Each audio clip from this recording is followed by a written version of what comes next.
Hello friends, कैसे हैं आप सब। मैं आपका अपना मित्र एडवोकेट एस मिश्रा लीगल दर्पण चैनल में आप लोगों का स्वागत करता हूं। फ्रेंड्स, आज मैं बताने वाला हूं कि एक बार यदि ज़मीन का रजिस्ट्री हो जाता है तो रजिस्ट्री होने के बाद उस ज़मीन को जो रजिस्ट्री हुआ है उसको कैंसिल किया जा सकता है या नहीं। क्या रजिस्ट्री यदि हो गया तो उस ज़मीन का फिर कुछ नहीं हो सकता, क्योंकि कभी कभार आपने सुना होगा कि गलत तरीके से भी ज़मीन का रजिस्ट्री हो जाता है। गलत तरीके कहने का मतलब है कि ज़मीन का रजिस्ट्री हो गया, मान लीजिए किसी व्यक्ति पे दबाव बना दिया, उसके इस तरीके से मारपीट किया उसके साथ। जो बाहुबली टाइप के व्यक्ति होते हैं वो मारपीट करके उस पर फोर्स करके दबाव बना के उनसे ज़मीन लिखवा लेते हैं ज़बरदस्ती। दूसरी चीज़ें होती है कि ज़मीन लिखवा लिया उससे और उसके बाद उसको पैसे नहीं देते हैं। हालांकि जब आप रजिस्ट्रार के ऑफिस में जाते हैं तो रजिस्ट्रार वहाँ पे पूछते हैं आपको कि क्या आपको जो ज़मीन लिख रहे हैं उस ज़मीन का सारा पैसा आपको मिला है या नहीं मिला है। जब विक्रेता बोलते हैं कि नहीं मुझे मिल गया है, उसके बाद ही उस ज़मीन की रजिस्ट्री होती है। लेकिन फिर भी कई बार ऐसा होता है कि आपस में कमिटमेंट होते हैं कि मैं इतने दिनों पैसा दे दूंगा आपको जो बैलेंस बचा हुआ है, लेकिन ज़मीन की जब रजिस्ट्री नहीं होता है, रजिस्ट्री हो जाता है, उसके बाद वो पैसे देने में आनाकानी करते हैं, तो क्या उस स्थिति में भी रजिस्ट्री कैंसिल हो सकता है। और कभी कभार ऐसा भी स्थिति देखने को मिलता है कि किसी व्यक्ति को चीटिंग करके बहला फुसला के उससे ज़मीन की रजिस्ट्री करवा लेते हैं। तो ये सारी परिस्थितियाँ आती हैं। तो इन परिस्थितियों में यदि ज़मीन का रजिस्ट्री हुआ है तो उस ज़मीन को कैंसिल किया जा सकता है या नहीं। दाखिल खारिज किसी ज़मीन का हो गया, उसके बाद उस ज़मीन की रजिस्ट्री कैंसिल कराई जा सकती है या नहीं। यदि कराई जाएगी तो कितने दिनों तक में इसके लिए सूट हम फाइल कर सकते हैं, कहाँ पे सूट फाइल होगा, या फिर क्या प्रोसीजर है। इन सारी चीज़ों के बारे में मैं एक एक करके आपको बताऊंगा। तो इसे जानने के लिए वीडियो को लास्ट तक देखिए। वीडियो देखने के बाद अच्छा लगता है तो चैनल को ज़्यादा से ज़्यादा सब्सक्राइब कीजिए, लाइक कीजिए, और ज़्यादा से ज़्यादा आप लोगों से रिक्वेस्ट है कि इसको शेयर कीजिए, ताकि बहुत सारे व्यक्ति जिनको ये जानकारी लेनी होगी उनको ये जानकारी मिल सकेगी। तो आइए फ्रेंड्स जानते हैं। फ्रेंड्स, जब किसी ज़मीन का रजिस्ट्री हो जाता है तो रजिस्ट्री कराने के बाद यदि क्रेता किसी भी प्रकार का उस ज़मीन के लिए कमी महसूस करता है, या जो विक्रेता है ज़मीन बेचा है वो ज़मीन बेचने वाला यदि किसी व्यक्ति के फोर्स में आके या फिर उसे बहला फुसला के या फिर उस ज़मीन का रजिस्ट्री करने के बाद उससे बैलेंस पैसे जो हैं वो ना देता है, तो इन सभी परिस्थितियों में ज़मीन की रजिस्ट्री को कैंसिल हम करा सकते हैं। अब कैंसिल कराने के लिए क्या प्रोसेस है, आइए इस पे बात करते हैं। ज़मीन का रजिस्ट्री कैंसिल करवाने के लिए आपको ज़िला में जो आप सब रजिस्ट्रार के पास जो है तहसील में आप ज़मीन का रजिस्ट्री करवाते हैं, लेकिन यदि कैंसिल करवाना है तो इसके लिए आपको जिला रजिस्ट्रार के पास आवेदन देना पड़ेगा और वहां से कैंसिल कराना पड़ेगा। इसके टाइम का लिमिटेशन जो है वो जब रजिस्ट्री हुआ ज़मीन का उसके 1 महीना के अंदर आप उसकी एप्लीकेशन 1 महीना के अंदर या 1 महीना से 2-4 दिन यदि आगे पीछे भी हो जाता है तो उसके लिए कोई दिक्कत नहीं है। आप आवेदन देके ज़मीन की रजिस्ट्री का कैंसिल करवा सकते हैं। दूसरी बातें होती है कि यदि उससे ज़्यादा हो गया तो उस स्थिति में आप क्या करेंगे। देखिए, उससे ज़्यादा यदि हो जाता है टाइम तो आपके पास एक ऑप्शन और बचता है।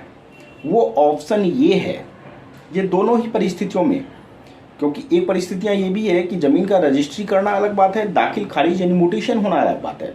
यदि म्यूटेशन कराते हैं आप ज़मीन का तो म्यूटेशन कराने के बाद ही प्रश्न आता है कि ज़मीन का रजिस्ट्री कैंसिल हो सकता है कि नहीं।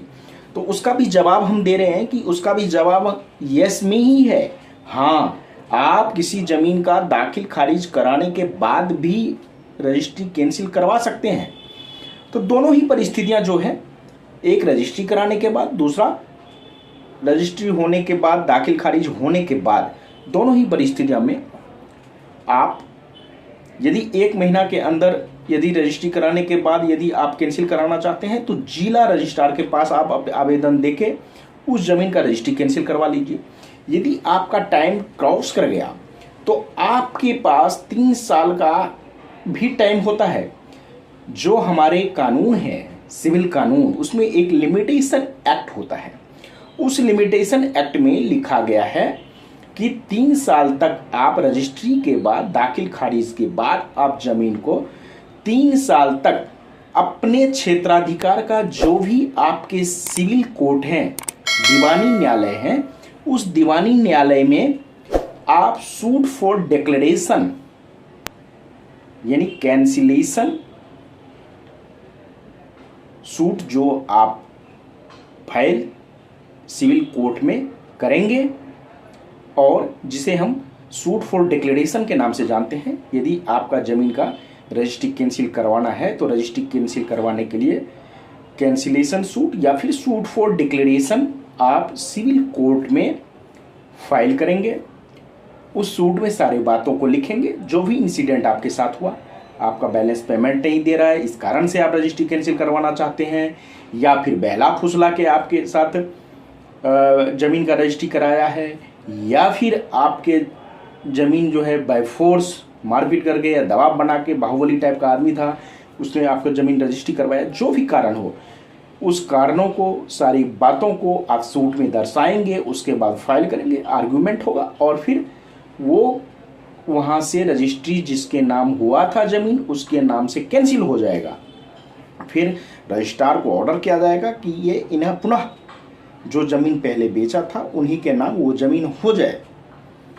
तो कहने का मतलब ये है कि ज़मीन का यदि रजिस्ट्री हो जाता है तो आप ये मत सोचें कि ज़मीन का रजिस्ट्री कराने के बाद आप उस ज़मीन की रजिस्ट्री कैंसिल नहीं करवा सकते हैं। ज़मीन का रजिस्ट्री कैंसिल हो सकता है। दाखिल खारिज यदि ज़मीन का हो गया तो दाखिल खारिज भी होने के बाद भी आप उस ज़मीन को रजिस्ट्री को कैंसिल करवा सकते हैं। इसके लिए आप सिविल कोर्ट में सूट फाइल कर सकते हैं। दूसरा, आपके पास एक और कानून में प्रोविज़न है कि यदि किसी व्यक्ति ने आप छल प्रपंच के साथ, आपके साथ चीटिंग करके आपका ज़मीन जो है उस ज़मीन का रजिस्ट्री अपने नाम करवा लिया है, तो इस स्थिति में आप इस पे 420 का भी मुकदमा दायर कर सकते हैं, क्रिमिनल केस FIR करवा सकते हैं। 420 का कंप्लेंट आप कोर्ट में फाइल करके FIR उस पर करवा सकते हैं, और जिसके लिए सज़ा का भी प्रावधान है, जुर्माना का भी प्रावधान है, या दोनों भी हो सकता है उसको। तो इसीलिए आप कभी भी ये ना सोचें कि हमने एक बार ज़मीन का रजिस्ट्री कर दिया तो वो ज़मीन फिर उसका हो गया और मैं इसके लिए कुछ नहीं कर सकता। देखिए, कानून में सारे प्रोविज़न हैं, लेकिन उस प्रोविज़न को जानना बहुत ज़रूरी है। तो प्रोविज़न को जानिए कि आपके पास रिमेडी है या नहीं। रिमेडी हर तरीके का है। आपके साथ यदि कोई भी क्राइम होता है या फिर ज़मीन से रिलेटेड कोई भी आपके पास धोखेबाजी होती है, तो हर एक जो क्राइम है उसका रिमेडी है, तो उसका आप लाभ उठा सकते हैं। लेकिन आप लोग किसी भी प्रॉपर्टी को बेचने या खरीदने से पहले सारी चीज़ें उसमें चेक कीजिए, उसके बाद ही उसको बेचिए या फिर उस ज़मीन को खरीदिए। तो आप लोगों को कैसा लगा ये जानकारी, आप मुझे कमेंट करके ज़रूर बताइएगा। मुझे आपके कमेंट का इंतज़ार रहेगा। और फ्रेंड्स, यदि कोई क्वेरी हो आपको तो मुझे आप कमेंट कीजिए, मैं उसका जवाब देने का पूरा कोशिश करूँगा। साथ ही यदि आप लोगों को यदि किसी भी प्रकार के जानकारी चाहिए, चाहे वो प्रॉपर्टी लॉ से रिलेटेड हो या फिर फैमिली लॉ से रिलेटेड हो या फिर सिविल क्रिमिनल जो भी हो, टैक्सेशन हो, जिस लॉ से आपको किसी भी प्रकार का जानकारी चाहिए तो आप मुझे कमेंट कीजिए, मैं उसका जवाब देने का कोशिश करूंगा। या यदि आप मुझसे बात करना चाहते हैं फ़ोन पे तो बात भी कर सकते हैं, लेकिन उसके लिए आपको पेड सर्विस है, पेड सर्विस आपको लेना पड़ेगा, इसके लिए आपको पे करना पड़ेगा। आप कॉल बुक करवा सकते हैं। मेरा नंबर है 9643361982। I repeated my number 9643361982। इस पे आप कॉल करके कॉल बुक करवा सकते हैं और उसके बाद मुझसे आप बात कर सकते हैं, कंसल्टेंसी ले सकते हैं, एडवाइस ले सकते हैं जिस टॉपिक के बारे में आप लेना चाहते हैं।